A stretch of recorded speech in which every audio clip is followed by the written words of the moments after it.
Şimdi taksicinin bir sürü imajı var. Turiste göre dolandırıcı, üçkağıtçı. Kendi meslektaşına göre rakibi. Yerli müşteriye göre eli tesbihli, kaba, argo. Ne olduğu belli değil. Taksici yani, basit.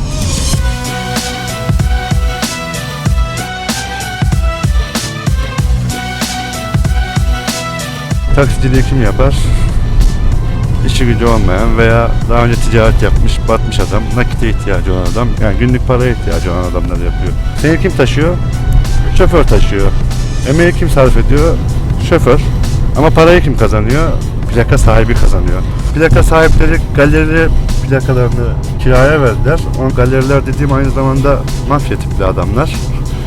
Bunlar da araba sahiplerine kiraya verdiler. Araba sahipleri de şoförleri çalıştırdılar. Şartlar ağırlaştı doğal olarak. Kontağı açtın, işe başladın bismillah. 180 lira yemeğe vereceksin. İşte 60-70 lira mazot alacaksın. Yemek yiyeceksin, şey yapacaksın. 300'den sonrası sana kalacak. Ya 300'ü kazanamadın, ertesi güne borçlusun. Ödememek gibi bir şansın yok. Ertesi gün ödeyeceksin. İstanbul trafiğinde bu şartlarda çalışan insanların psikolojisi nasıl olabilir sence? Doğal olarak sinirli oluyorsun, agresif oluyorsun. İstanbul'un orospusunu da taksici taşıyor. İstanbul'un pezevengini de taksici taşıyor. Milletvekilini de taksici taşıyor. Çok önemli bir iş adamını da taksici taşıyabiliyor. Ama bir kriteri yok.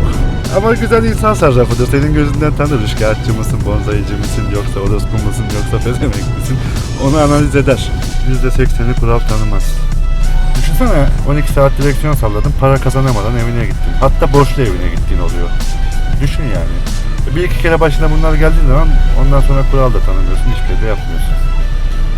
Çok fazla taksi kullanan bir insan değilim ama her seferinde sürprizlere gebe taksi yolculuğu. O yüzden kullanmamaya çalışıyorum. Ne iş yapıyorsun? Taksiciyim. Kendi açımdan düşünürsem hoş bir şey değil, bir imaj güzel değil. Şimdi benim oğlum ileride desek, baban ne iş yapıyor? Taksici. Belki utanır, söylemez yani. Halbuki emekçi adam, söylemesi lazım. Eskiden iri tesbihli, bıyıklı abilerdi. Şimdi de yırtık pantolonlu bitirim kardeşler. Abicim geçenlerde bir tane taksi çevirdim, bana diyor ki nereye? Kardeşim sana ne? Para benim değil mi? İstediğim yere giderim yani. Param olduğu takdirde bütün sarı taksiler benim. Çağımız teknoloji çağı. Doğal olarak taksiciler de bu çağa ayak uydurmak zorunda, uyduruyorlar. Ne oldu? Bir taksi, Uber gibi uygulamalar çıktı. Bunu kullanan taksiciler de günden güne çoğalıyor. Para kazanma şansın yok. Evine ekmek parasını zor götürürsün. İnan böyle ya. Yalan mı Gökhan? Bu yüzden taksicilerin adı gerçekten çok fena çıkmış. 15-20 taksiciden bir tanesi gerçekten çok sıkıntılı. Halk korkuyor. Bir taksi sayesinde inanır mısın aldığımız müşteriler beyefendi diyor.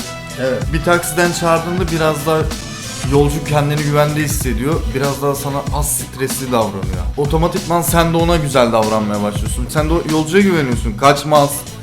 Bir taksi yolcusu kaçmaz bir kere. Güvenilir derken iyi bir yolculuk oluyor. İyi yolculuk olduğu zaman yaptığın işten memnun kalıyorsun.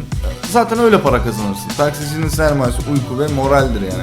Bak ben taksiciyim. Taksi çağıracaksam bir taksiden çağırırım veya bir Uber çağırırım. Özellikle turistler bunu o yüzden kullanıyor. Yani artık dolandırılma şansı yok adam.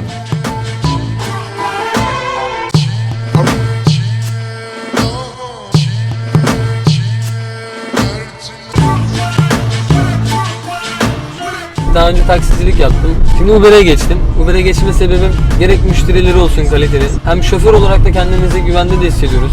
Taksicilik yaparken evet birçok para ödüyordum. Taksinin yevmiyesini çıkarmak, mazotunu atmak bu biraz sıkıntı oluyordu. Yani yeri geliyordu taksinin parasını çıkartamıyordum, cebimden veriyordum. Ama şu an Uber'de böyle bir sıkıntı yok. Ben mesela yüzde olarak çalışıyorum.